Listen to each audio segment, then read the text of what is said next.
Hi, I'm Tom at TDL Repair. We often get people ask us what we do when it's raining or bad weather.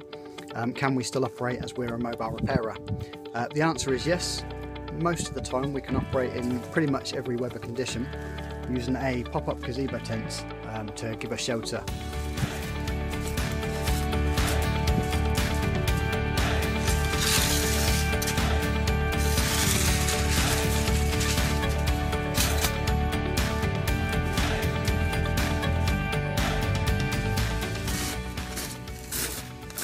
There we go, quick and easy to set up. It not only gives us shelter in the rain, but also on a beautiful sunny day like this, gives us some shade to work under as well. So I'm Tom at TDL Repair, thank you for watching.